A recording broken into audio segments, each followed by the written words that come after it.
आज की मैं इस वीडियो में बताऊंगी कि अगर आपके जो फिक्स दांत हैं यानी कि कैप हैं या ब्रिज हैं, अगर वो निकल गए हैं तो आपने उनका क्या करना है। देखिए, कई बार पेशेंट मेरे पास आते हैं, वो कहते हैं कि डॉक्टर साहब मैंने तो फिक्स दांत लगवाए थे और खाना खाते हुए ये मेरी कैप जो मैंने आरसीटी के बाद लगवाई थी या मैंने जो ये फिक्स दांत लगवाए थे 2 या 3 दांत का जो ब्रिज लगवाया था वो खाना खाते हुए निकल गया है। तो देखिए, अगर आपका कैप या ब्रिज निकल जाता है तो आपने उसे ऐसे ही एज इट इज संभाल के रखना है और अपने डॉक्टर के पास जाके आपने ये दोबारा रीफिक्स आप करवा सकते हैं। देखिए, जैसा कि मैं ब्रिज की बात कर रही थी, तो जैसे कि इस तरह का ये ब्रिज होता है, ये फिक्स दांत है ये पेशेंट के। अगर ये निकल भी जाते हैं तो अगर आपके आसपास के दांत बिल्कुल सही पड़े हैं जिनकी हमने सपोर्ट ली है तो ये दोबारा रीफिक्स हो जाता है, इसमें कोई घबराने की बात नहीं है। पेशेंट कई बार सोचता है मैंने इतना खर्चा भी किया है पर फिर भी मेरा ब्रिज निकल गया है, तो कोई बात नहीं, वो आपका दोबारा रीफिक्स हो सकता है।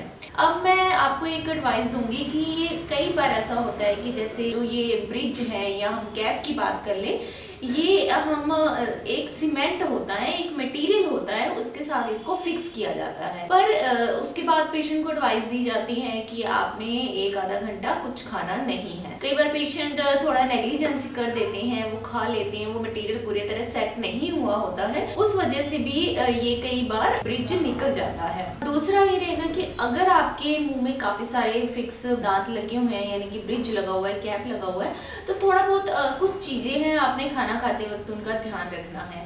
जैसे कि कोई भी हार्ड ऑब्जेक्ट आपने डायरेक्टली उनसे नहीं खाना है, और कोई स्टिकी चीज यानी कि कैरेमल वाली चीज होगी, जैसे कि आजकल सीजन है, वो हम गच्चक कहते हैं, वो बहुत ज्यादा फोर्स लगाती है दांतों पे, वो स्टिकी भी बहुत रहती हैं, तो ऐसी चीजें आपने थोड़ी ध्यान से खानी है।